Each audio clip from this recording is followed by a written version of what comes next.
remember if you had any immediate reactions at that time? I was trying to think. I think we heard about it,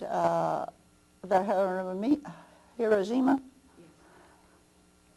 I don't remember we thought too much about that one. It was just another bomb to try to get our boys home. Now the one, that was the last one we sent off, wasn't it? Nagasaki was the second, Hiroshima was the first. The one that shocked us the most was Nagasaki. That's the last one that went off, the Enola Gay. We did not know they were going to do that either.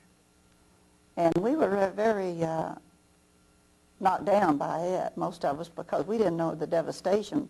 They did them so quick. We hadn't had time to digest the first one before the second one went. And when it went and we heard of all the devastation, they did not have the devastation in Hiroshima they had in Nagasaki, I don't believe. Or vice versa. I think it was the last one that did the tremendous damage. Because we had little boy and big boy or something like that. And one of them was much more terrible than the other one. And we were surprised. I was anyway. I didn't know such devastation could occur except in hurricanes and things like that. And of course we said, maybe they'll surrender now. This was our first thought. Because in those days, you know how we felt about the Japanese and how a few of us might still feel about the Japanese. And I think most of us felt that a lot of our relatives and friends would not have to maybe invade Japan and be killed.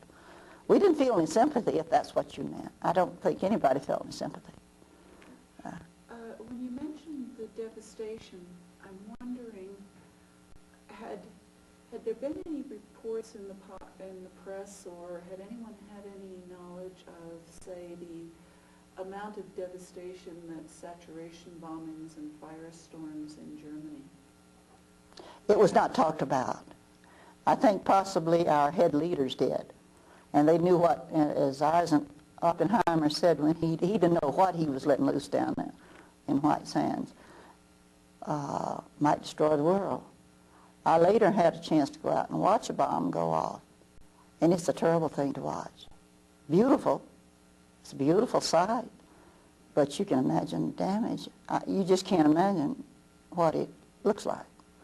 And we were miles and miles away from it.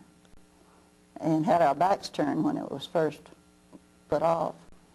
But by the time we turned around, it's a beautiful thing to see.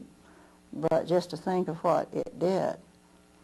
And I said, I feel no sympathy about it. I'm glad we did it. I'd do it over again.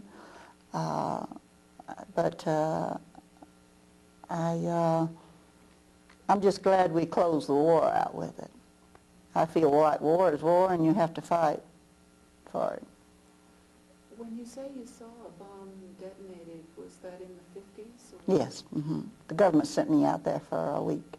Was it an H-bomb, or was it No, an atomic? no, I think it was before the H-bomb was made. But we didn't make the H-bomb until Korea came into the picture. And I went out there. They sent a bunch of us out there that had been here and thought we deserved a chance to see one. And I was one of the few they picked. And I enjoyed it. Not the fact that people could be killed by it, because nothing was killed that morning except parched land and everything. But it is something to see. Everyone should have a chance to see it once. Maybe it would be a different world we live in.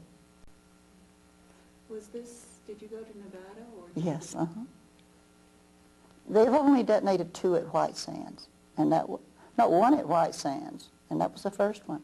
Since then, we've done some research down there, but mostly that is now taken over by NASA. So most of our research has been done up at Vegas. That's more isolated, and no one except rabbits out there. Rabbits and squatters trying to put a stop to it. What is your most vivid memory of the Manhattan Project?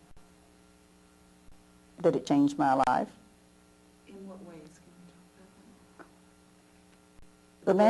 that? The Manhattan project to me was a project we needed. I didn't realize it in those days, but I realize it now. We had to do something. We couldn't fight that war with just a conventional weapon. And so many of us come out here as green kids.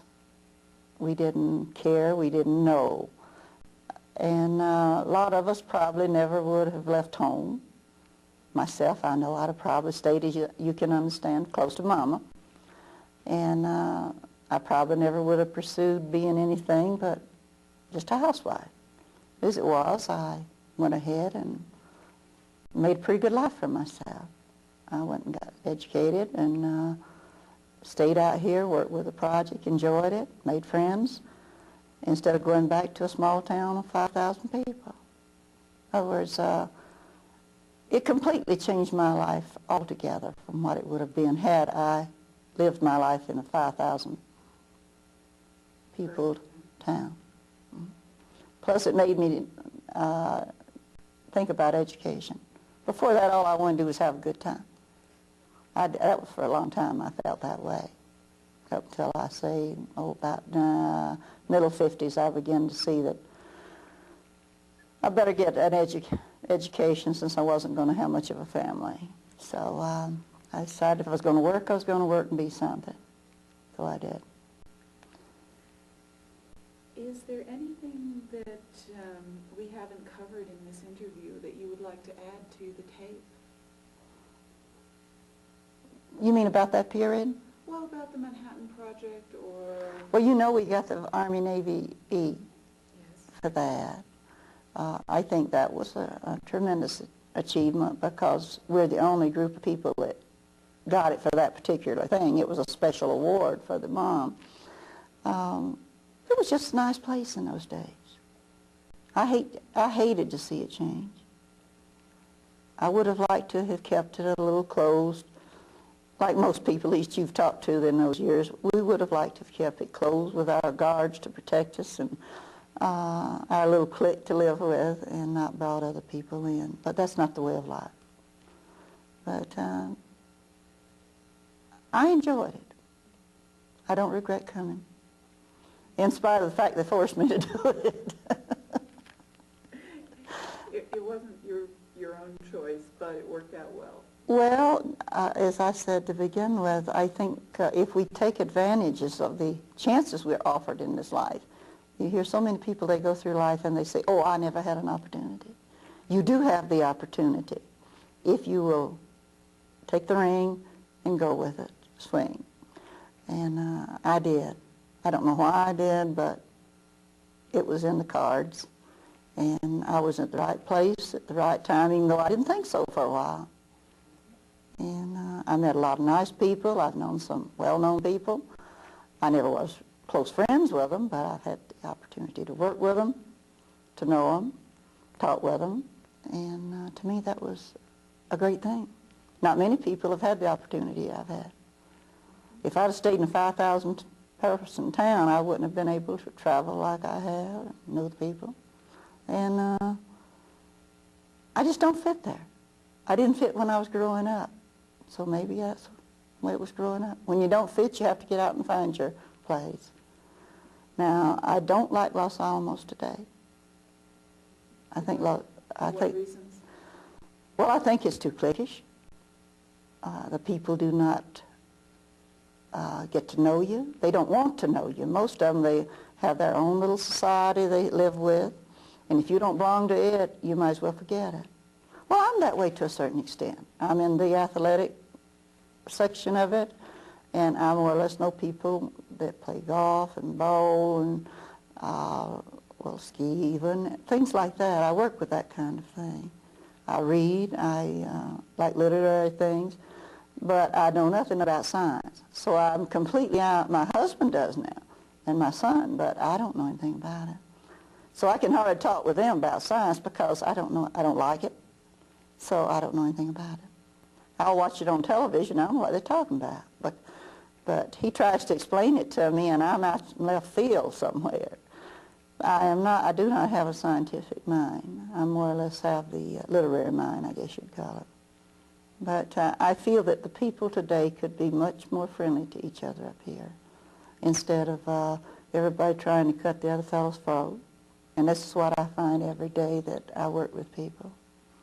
Maybe you don't hear of it or see it. Or Well, you felt during the Manhattan Project people were a lot more cooperative. oh, yes, we were, even though we had our scientists and we had our, regular military, and we had the MPs and we had the regular civilians.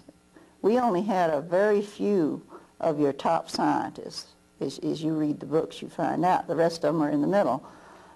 But I don't care who it was, they'd pick you up if they saw you were walking and you were in a car, and they'd talk to you.